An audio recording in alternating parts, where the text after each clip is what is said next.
Good morning. I have a question for you this morning. Have you ever seen one of these? Do you know what this is? This is a fitness tracker.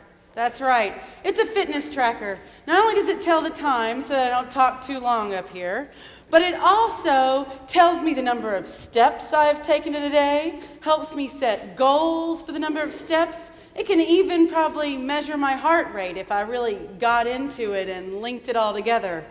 It's a fitness tracker.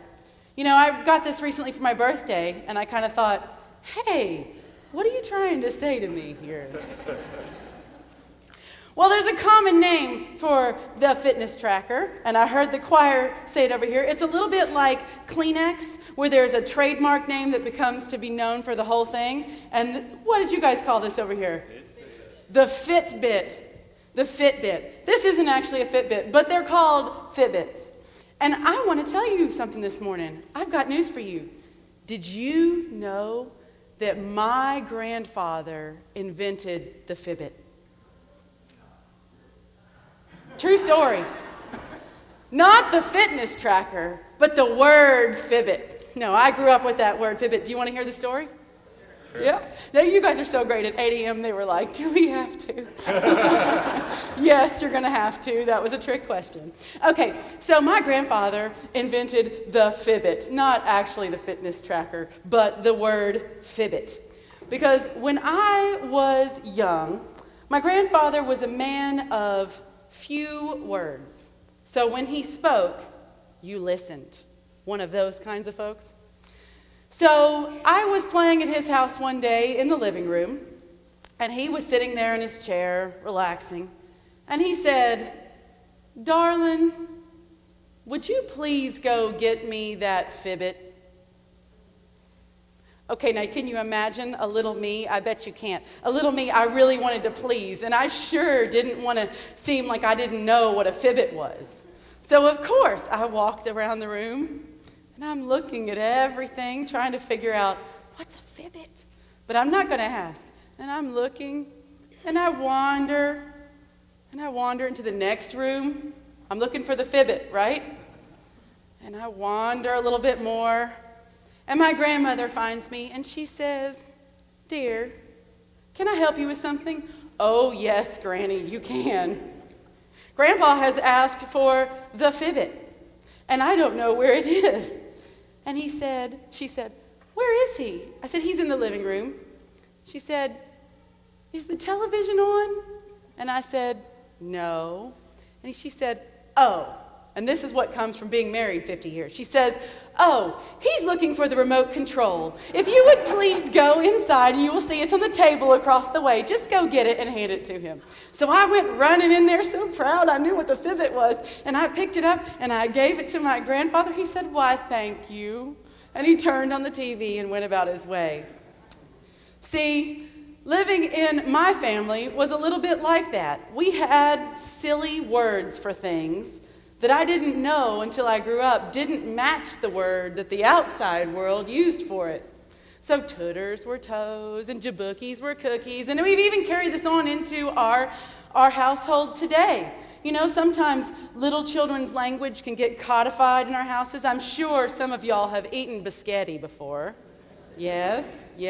And sometimes in our house back there, we eat hangaburs, don't we, Taylor? Hangaburs, Yep, and on a day that's been way too busy, we've had too much soccer and this and that and the other, we might stop for some Chick-fil-A. Chick-fil-A. We have our own little language. And so we had that language growing up. And it even extended to phrases, common phrases. Like, for instance, in my family, we had one common phrase that meant that something sort of insignificantly misfortunate had happened to you.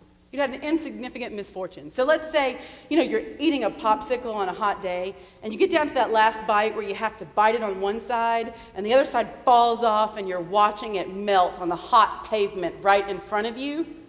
In my family, there's only one response to that moment, and it goes something like this. "Well, kid, that's the brakes in the big city." That's the only response you would get to any small misfortune in your life. That would be the one. So we had our own language, our own way of relating, and it really made us feel kind of like we belonged, because that's what a shared language can do. I'm looking here, I'm a little bit intimidated talking by language next to our resident linguist, Dr. Dumas here. If you want to know more about language, ask her. I'm not the expert. But our common languages give us a sense of belonging. So it wasn't until I was an adult, until much, much later, that I learned something about my grandfather. I never, ever heard my grandfather stutter. Not once. But apparently, as a young man, his life had been marked by a very strong difficulty communicating, because he was a stutterer. And through all of his childhood and into his young adulthood, he worked with some of the therapies that they had of the day to try to help him not stutter. And so some of those were when you felt like you were going to stop on a word, to substitute another word. But my grandfather, in his great humor, one of the things that he learned to do was he would just make up a word. He'd just pull it out of thin air. And it became something that we really loved about him. In fact, when he was in the hospital late in his life, the nurses never could tell what was going to come out of his mouth, and they just loved that part about him. And so I began to realize life is like that. In fact, God is like that. Through the power of his children's love and his grandchildren's love, God took the thing about which my grandfather was self-confident or unconfident, the thing that he thought was a failing, and turned it into a hallmark, something that we embraced, something that made us feel a sense of belonging. God took what he was concerned about and flipped it and made it the thing that we embraced in him and loved him. Today is Pentecost. We get to hear about languages, right? Pentecost, it's that big Pentecost moment. It's the end of the Easter season that was marked by lighting the Paschal candle and by walking wet with the waters of baptism, ends in a room where the doors are blown open and the wind is rushing in and folks are lit by tongues of fire. And we end with fire and flame and the amazing power of God translated into every language.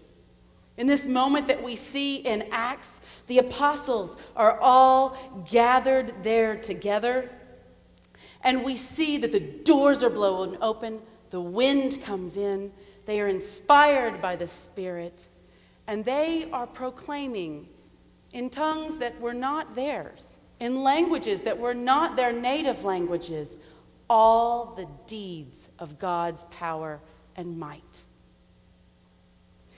It would be tempting to say that Pentecost is a historical moment or a story, or it's just a liturgical festival or a season.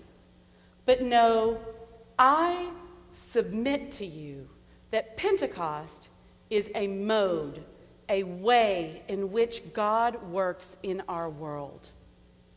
And that every one of us through our lives are graced with Pentecost moments.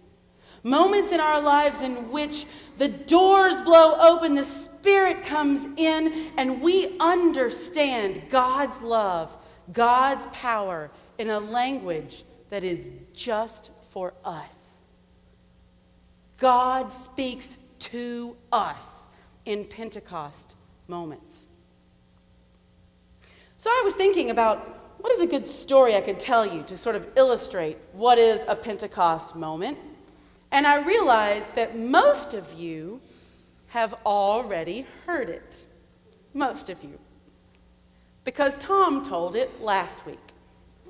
So, For those of you who weren't here, I know it's queued up on your YouTube or your DVR, and you're just rushing home to get to it after you finish catching up on the Mad Men finale and all that sort of thing. So I don't want to ruin it for you, but spoiler alert, it's about a referee. Remember the story from last week, those of you who are here? Tom told us a story about a referee, a particularly bad referee. He was a terrible referee. And the sermon hinges on this moment where Tom realizes that this person is more than his role. And that story stuck with me so much this week as I had my own moments where I realized someone was more than their role. But I bring this up to you because there's a Pentecost moment in that story, and you all already recognized it if you were here last week. Do you remember that moment when Tom is telling the story about the bad referee, and he's sitting there and he's waiting on Miles to come out of the locker room, and he's waiting, and the referee just starts talking to him, and Tom says, "Oh no, no, not now, no," because you know what's coming, right? They're going to connect. You know what's coming. And I know you all felt the awkwardness of that moment because we all out here gave a very awkward and knowing laugh from that moment when something is going to change. And you're just like, oh, no. I mean, really, God, really? Are we going to go here now? That is the Pentecost moment. That's the moment that the doors blow open and the potential for recognizing God talking to us in our own unique language is right there in front of us. And so thank you, Tom, for sharing that moment with us because, I was right there with him, and a part of me wanted to say, oh no, just walk away, just go, he'll find you. No, because that's often what those moments when God is reaching out to us can feel like. Oh no, not now. Oh, come on. But Tom stood there and he talked and he knew something was happening, something was shifting. But it didn't end there because he left and he thought about it and gave it time and kind of let it sink in and shared that wisdom with us. You see, because that's the other part of when God reaches out to us in our own language. For me, my usual response is, did that really just happen? And it's very easy to say, nope, it didn't. Let's go back to our rational way of thinking about things, put things in their nice little neat boxes. That did not just happen. But to understand how God is unfolding in our lives, how the God who loves each of us so deeply that this God works to reach us in a language that can speak specifically to us all the time. In order to hear those moments, we have to stop. We think. They happen, but today they don't feel like flames or doves or winds all the time because they're so ordinary. They're so regular. They happen all around us.